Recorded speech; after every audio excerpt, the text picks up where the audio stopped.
to the fundamental ideas. PN Vijay has joined in with a couple of mid-cap ideas of his. Vijay, morning. Let's start with Omkar Specialty. What do you like about that story? Omkar Specialty is a mid-cap drug and specialty chemical stock. The company concentrates on generics, APIs with some emphasis in the veterinary space and specialty chemicals. What makes Omkar interesting is its aggressive inorganic growth route. Last quarter, for example, it acquired Lhasa Labs, which is a very interesting company. It has got a very good vertical in the veterinary API space, and after this acquisition, Omkar Specialty would be able to access the virgin but lucrative veterinary markets of Europe, Australia and New Zealand, where the margins are very high. During the quarter, Omkar also acquired Urdhva Chemicals on an asset purchase program, and then it invested about 28 crores. This company is in specialty chemicals and it will grow the base business of the company substantially. Omkar's last quarter profits were good. The top line grew by 32% and the bottom line by 38%. And going forward, we expect the company to have a turnover of about 250 crores and an earnings per share of about 11.5.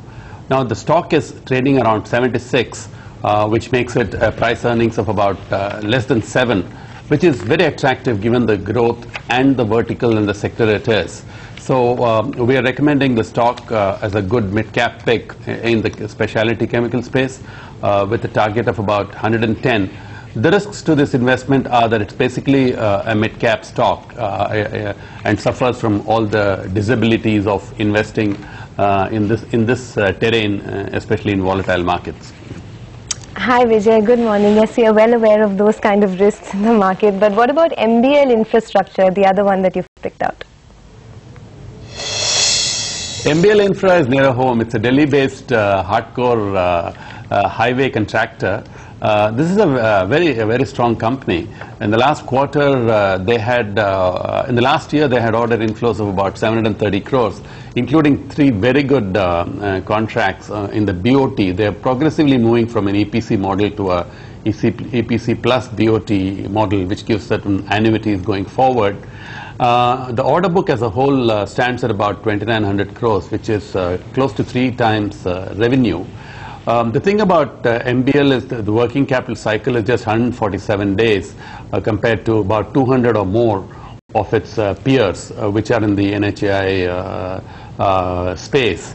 Now, last quarter was flattish. They maintain an EBITDA margin of about 10% or so, but the management's talking about improved margin of 12.5 to 13%, hoping that the high commodity prices and other operating expenses, interest costs, for example, would come down.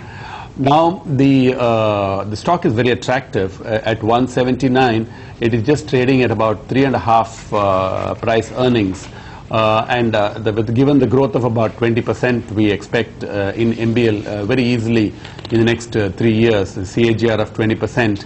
I think this type of valuation is extremely attractive. So I am giving this a target of 275 in the next 12 to 15 months. The risks are, of course, what's endemic to infrastructure stocks, slower implementation and a relatively high debt. It has about a debt equity of 1:1, which is not too bad for the whole sector, but in absolute terms, it's a bit high. So these are 2 risks, but given the attractive valuation and the very strong order inflow, MBL looks an attractive case.